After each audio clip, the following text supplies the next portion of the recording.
Hey guys, Matt O'Leary back with another video. Today I want to talk about an article that ESPN put out talking about realistic trade opportunities coming up in the NFL, and the Jets were mentioned 3 times in this article. So this is apparently 3 realistic trades the New York Jets could make, and I don't know if I buy really any of these. And before we get into it, no quarterback talk. It's not Ryan Tannehill, it's not Kirk Cousins, it's nothing like that. But we'll go through and we'll talk about each one of these proposed trades, and let's get it started. First one is a Kansas City Chiefs and the New York Jets spark a trade. The Jets give up Carl Lawson and in return get Lucas Niang and a 2024 6th-round pick. So that's an offensive tackle that was a 3rd-round pick 3 years ago and started 9 games for the Chiefs at right tackle and hasn't really been a starter since. I don't see anyone trading for Carl Lawson, and it's sad because I like Carl. I've done videos about him in the past talking about how he was productive last year and that if he's healthy going into this year, he could finally have a good season, a full year off the Achilles, but he hurts his back and didn't really play a lot in the preseason and in training camp and didn't play in week 1, played a couple of games against the Cowboys and the Patriots and really didn't look like the same guy that he was. And they made him inactive. I don't think he's healthy. I don't see a world where, one, someone is giving up draft capital to get Carl Lawson, and then number 2, trading a young offensive lineman and a 6th-round pick in the 2024 draft. I don't know, guys. Again, would I like to move off of Carl Lawson at this point? Yeah, but who's taking on that contract? I don't know. I just think he's going to unfortunately be, a healthy scratch pretty much the rest of the way unless he gets healthy and shows something different in practice. But I don't think the Jets are going to be able to trade Carl Lawson.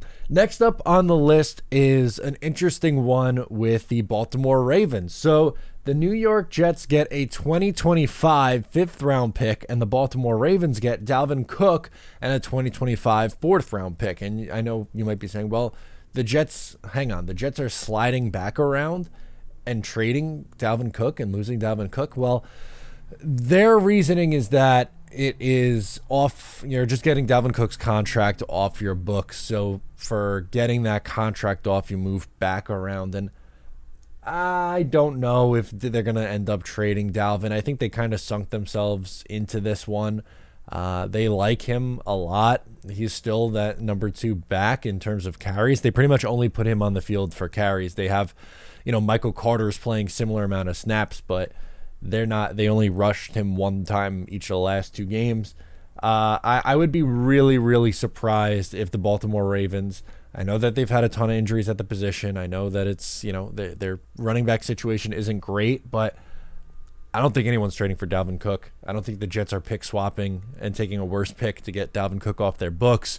That's one, if push came to shove, I think they would just make him inactive. Seemingly, like I just said there with Carl Lawson, I don't see the Jets trading Dalvin Cook or a team really having much interest in trading for Dalvin Cook. And last but certainly not least, a swap of wide receivers.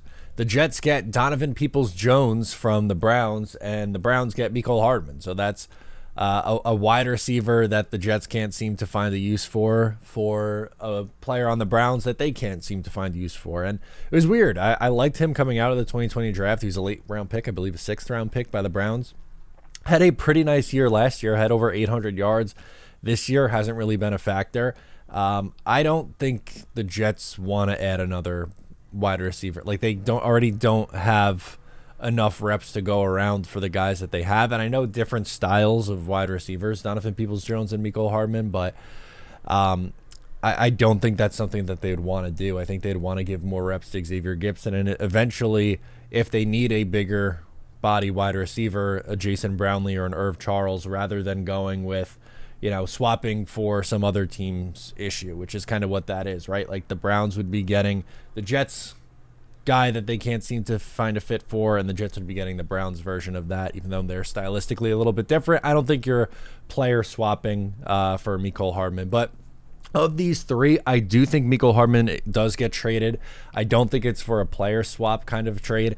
I think it's something similar that we just saw happen with the Atlanta Falcons and the Van Jefferson trade. I think you're looking at like a 2025 pick swap. Maybe you're like the Jets give Mecole Hardman and a 6th round pick in 2025 to the Chiefs for a 5th round pick or something along those lines. You jump up around in a draft class 2 years from now, and then you're wondering how did the Jets have 3 picks in the 5th round or 3 picks in the 6th round, and you're like, oh yeah, Joe Douglas traded Mecole Hardman 2-3 years ago, and that's how they did it. So that's my reaction to these trade proposals. Let me know your thoughts down below in the comments. Please make sure to subscribe. Give a video a like before you go. I'll catch you next time.